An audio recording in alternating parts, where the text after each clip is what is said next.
જૂનાગઢના ઐતિહાસિક દામોદર કુંડ ખાતે હોળી ધૂળેટીના પર્વ નિમિત્તે પરંપરાગત રાળ મનોરથની ભાવપૂર્ણ ઉજવણી કરવામાં આવી।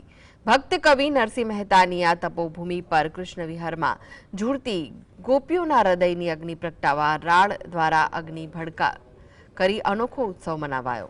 ઔષધયુક્ત રાળના ધુમાડા અને અગ્નિના દર્શન બાદ ભાવિકોએ અબીલ ગુલાલની છોડો ઉડાડી ભગવાન રાધા દામોદર સંગાથે ધૂળેટી રમી ધન્યતા અનુભવી।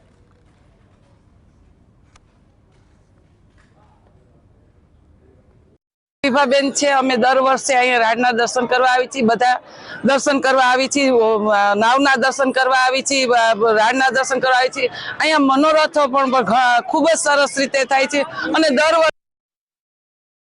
प्रतिभाव હતો કે પ્રભુ વગર કેમ જીવવું એ પ્રદર્શિત કરવાનો એક જ માધ્યમ હતું। આ હોળી દરમિયાન એમણે રાડ દ્વારા એટલે કે રાડ ઉત્સવ દ્વારા જે અગ્નિ ભભૂકે એવો અંદર અમારા અંતરમાં રોષ પ્રવર્તી રહ્યો છે, પ્રગટી રહ્યો છે। રાડના દર્શન કરવા માટે દર વર્ષે આવું છું અને અહીં રાડના દર્શન માટે દર્શનાર્થીઓ આ દામોદર કુંડ ખાતે ખૂબ જ માત્રામાં આવે છે અને આનું મહત્વ પણ ઘણું બધું છે। એટલા માટે રાડના દર્શનનો અહીં લાવો લેવાનો અમારા માટે ખૂબ જ આનંદનું પર્વ